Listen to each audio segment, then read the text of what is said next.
भाई जैसी चीज़ कहाँ दुनिया में। दोस्तों, लड़ लेना, झगड़ लेना, लेकिन कभी भी भाइयों से बोलना बंद नहीं करना। इस कलयुग के ज़माने में एक शक्ति ऐसी होती है, एक पावर ऐसी होती है जो भाई भाइयों को अलग कर देती है, भाई भाइयों को दुश्मन बना देती है, भाई बहन का रिश्ता ख़त्म करवा देती है। माँ और बेटे का, बाप और बेटे का जो लाड प्यार होता है वो ख़त्म करवा देती है। जिस घर में चार भाई और दो बहन, छह प्राणी मिलकर के एक साथ खेले हो, कूदे हो, बड़े हुए हो, लेकिन एक पराया खून, दूसरा एक ऐसा आ जाता है। जिस तरह से दूध में नींबू डालने से दूध और पानी अलग अलग हो जाता है, उसी प्रकार से पराया खून घर में आते ही भाइयों में वो पहले वाला प्यार प्रेम मिट जाता है। भाई बहन का रिश्ता टूटने लगता है, अर्थात उनका प्रेम कम होने लगता है। माँ बाप का प्रेम। दोस्तों, सभी को हरिओम। आज की कहानी शुरू करने से पहले सभी से कहना चाहूँगा, जो हमारे चैनल से नए जुड़े हो, चैनल को सब्सक्राइब कर ले और बेल आइकन को प्रेस कर ले। दोस्तों, आज की कहानी बड़ी मोटिवेशनल और ज्ञानवर्धक है, तो पूरा वीडियो ज़रूर देखें। अब मैं कहानी शुरू करता हूँ। दोस्तों, ये कहानी हमारे हर घर की है, हर परिवार की है।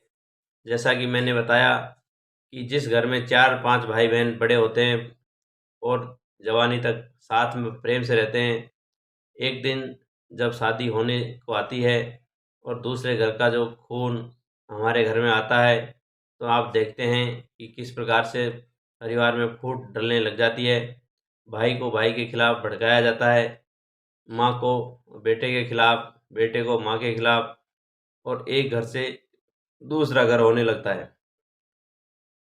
दोस्तों, भाई जैसी चीज़ नहीं है इस दुनिया में।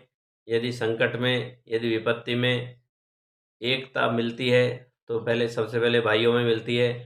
जब भाई भाई में थोड़ा बहुत वाद विवाद बढ़ जाता है तो दूसरे अड़ोस पड़ोस के लोग जो कंधे पर हाथ धर के, कान में फूंक दे करके आग में घी डालने का काम करते हैं, वो दूर दराज भी नज़र नहीं आते हैं। जब विपत्ति आती है, संकट आता है, तो सबसे पहले सगे भाई ही काम आते हैं। प्रिय मित्रों, इसका जीता जागता उदाहरण मैं आपको बताता हूँ। इस कोरोना के काल में जहाँ पे एक आदमी दूसरे आदमी को छू नहीं रहा था, उसके नज़दीक नहीं जा रहा था, वहाँ पे सबसे पहले भाई ही काम आते हैं। जो आपके यार मित्र रिश्तेदार होते हैं, वो सब कोरोना के डर के मारे दूर से ही फ़ोन पे ही हाय हेलो ले लेंगे, समाचार ले लेंगे, लेकिन साथ में रहना हो, दवा दारू सेवा चाकरी करनी हो, वो केवल और केवल कर सकता है तो माँ या भाई कर सकता है।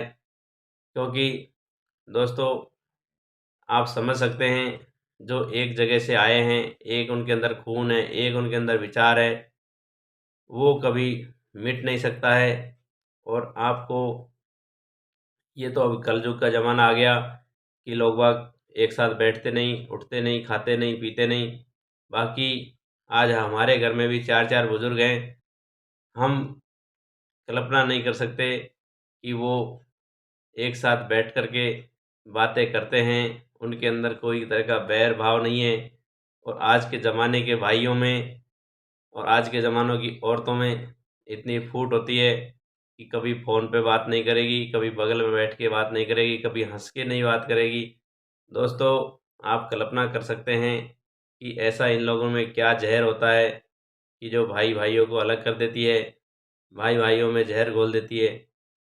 तो दोस्तों, यदि संकट में, परेशानी में कोई कंधा देने आता है तो सबसे पहले भाई ही आता है। इस बात को आप पल्ले वाट गांठ बांध लीजिए।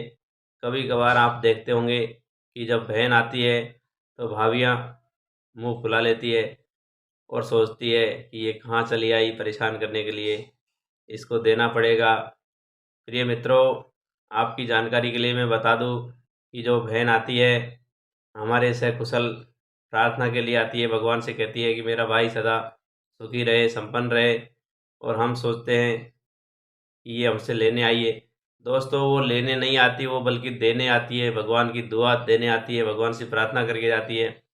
आप सभी ने देखा होगा, जब दुल्हन घर से विदा होके जाती है तो दोस्तों कहीं पे गेहूँ और कहीं पे चावल इस तरह से हाथ में लेकर के ऐसे फेंक के जाती है। प्रिय मित्रों, आप कल्पना भी नहीं कर सकते कि इन रिवाजों का क्या महत्व होता है, क्या मतलब होता है।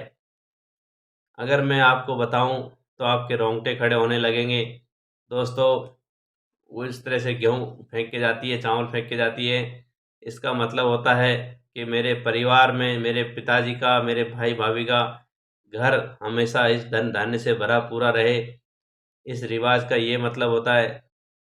दोस्तों, दूसरा, नए घर में जाती है, वहाँ पे जो छापे लगाए जाते हैं हाथों से, उनके पद चिन्हों के चिन्ह लिए जाते हैं। प्रिय मित्रों, ये रिवाज ऐसे ही नहीं बनाई जाती है। कहा जाता है कि ये छाप, ये अमिट छाप बन कर के रहे और इस कोने कोने में हमारे हाथों से इस घर का नाम रोशन हो। इस तरह की परंपराएं प्राचीन काल से चली आ रही है। आजकल कोई इन रिवाजों को जानता भी नहीं है, लेकिन खाली कमी रहती है तो इतनी रह जाती है कि जो दूसरे घर से औरतें आती है अपने माँ बाप का इतना चिंता करती है, लेकिन अपने सास ससुर का कभी चिंता नहीं करती। आजकल आप देखते होंगे सोशल मीडिया पे, जहाँ पे पति पत्नी अलग रह रहे होते हैं और जब कभी पति अपनी माँ को ले आए और कहेगा कि माँ आई है, तो बहू का इतना बड़ा हो जाता है मुंह। दोस्तों, ये संस्कार नहीं है। और आप कितना ही तरक्की कर जाओ, लेकिन घर में जो माँ बाप होते हैं, जो रिश्ते होते हैं, ये लाड प्यार से और मान सम्मान से ही आगे बढ़ते हैं। आप कितने बड़े पैसे वाले दौलतमंद हो जाओ, उससे इन रिश्तों पर कोई फर्क नहीं पड़ता है। चाहे बेटा बना करके जज बन जाए, लेकिन माँ बाप के लिए तो वो बेटा ही रहता है। दोस्तों, आजकल की पढ़ी लिखी औरतें माँ बाप की सेवा नहीं करती है और पति से कान भरने में लगी रहती है। जिस तरह से मक्का के भुट्टे पर हवा करते करते मक्का का भुट्टा तड़क जाता है, उसी तरह से औरतें लोग पतियों के कान भर भर के उनको इतना अंदर से भर देती है कि एक तरह से ब्लास्ट कर देता है आदमी और अपने भाइयों से लड़ाई कर बैठता है। दोस्तों, ये सबसे बड़ा सर्वनाश का कारण है। ये औरतें इस तरह से घर का भंडाफोड़ करवाती है, कुल का नाश करवाती है। तो ये सबसे आशा करते हैं कि इस तरह की घटनाएं नहीं घटे तो अच्छा है। और पूरा विवेक जैसे आदमी इस्तेमाल करता है, उसी तरह से औरतों को भी विवेक इस्तेमाल करना चाहिए। और जो भी अपनी हमारी बहन हो, बुआ हो, उन सब का रिश्तों का मान मर्यादा का ध्यान रखना चाहिए। उनको समय समय पर जो देना होता है वो देना चाहिए। प्रिय मित्रों, कभी कभार आप देखते होंगे जो बुजुर्ग माँ हो जाती है, उसके पास कुछ भी पोटली में रहता है, 10 20 50, जो अपनी लड़कियां आती हैं तो किस तरह से उनको देती है। ये देना पैसा देना नहीं है दोस्तों, ये लाड और प्यार होता है, ये आशीर्वाद होता है बुजुर्गों का। आप समझ सकते हैं, किसी को 100 50 रुपये से कोई बहुत बड़ा दौलतमंद नहीं हो जाता है, लेकिन इस आत्मा का उस आत्मा से संबंध होता है। इसीलिए कोई हमसे मिलने आता है, इसीलिए वो हमारे घर पे आता है। बाकी किसी के पास अगर श्रद्धा की कमी हो तो आदमी अगल के बगल में रह रहा हो तो भी मिलने नहीं जाता है। दोस्तों, कहा जाता है कि संगठन में शक्ति होती है। ये आपने सभी ने बचपन में पढ़ा होगा। एक लाठी होती है, उसको हम फट से तोड़ देते हैं, और लाठियों का अगर गट्ठर बंधा हुआ है तो कोई उसको तोड़ नहीं पाता है। दूसरा दोस्तों, कहते हैं कि जो बंदी बुहारी, जो बुहारी होती है हमारी पीछा झाड़ू, बंदी बुहारी लाख की और भिखरिया पासे खाक खाक की। दोस्तों, जो झाड़ू पूरे घर की गंदगी साफ करता है, पूरे घर को चमकाता है, लेकिन जब वो एक बंधन से बंधा रहता है, और जब वो बंधन खुल जाता है, दोस्तों ये बंधन कोई और नहीं, ये लोक लाज का, ये हमारे संस्कारों का बंधन होता है। जिस प्रकार से हम संस्कारवान रहें और एक दूसरे का घर में मान सम्मान करें, एक दूसरे को आओ भाव दे, बड़े बुजुर्गों का सम्मान करें, उनकी बातें माने, कहीं जा रहे हो तो उनसे कह के जाएं, यही संस्कारों का बंधन है। इसी में बड़े भी खुश और हम भी खुश। तो दोस्तों, अगर झाड़ू बंधी हुई है तो पूरे घर का कचरा साफ कर सकती है, लेकिन वो बंधन टूट जाए तो वो खुद ही कचरा बन के गंदगी फैला देती है। तो दोस्तों, ये इस तरह की सामाजिक बातें हैं। जिन जिन लोगों ने भी आज तक पत्नियों के बहकावे में आकर अपने भाइयों से बैरभाव करना चालू किया हो, दोस्तों यहाँ तक भी मैं कह सकता हूँ कि कुछ लोग 30-30 साल तक अपने भाइयों से बातचीत नहीं करते, उनके बच्चों की शादियों में नहीं जाते।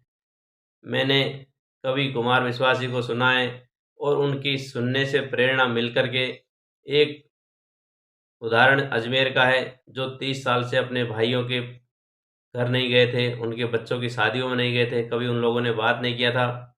दूसरा उदाहरण एक हिम्मतनगर का है, बिल्कुल सेम टू सेम, जो कि अपने भाइयों से 30-30 साल तक कभी बात नहीं किया, हालचाल नहीं लिया, अपने बच्चों की शादियों में नहीं गए, न उसकी में वो गया, न उसने उसकी में वो गया। दोस्तों, ये जहर अगर मुंह में डालते तो एक आदमी मरता, लेकिन कान में डालने से कितने बड़े परिवारों में तनाव होता है, कितनी बड़ी दीवार खड़ी हो जाती है। दोस्तों, ये दोनों उदाहरण हिम्मतनगर और अजमेर के बिल्कुल सच्चे उदाहरण हैं। 30-30 साल से जिन भाइयों में दूरी बनी हुई थी, दीवार बनी हुई थी, वो भाई जाकर के गले मिलते हैं, एक दूसरे से क्षमा मांगते हैं और वापस से एकता कायम करते हैं।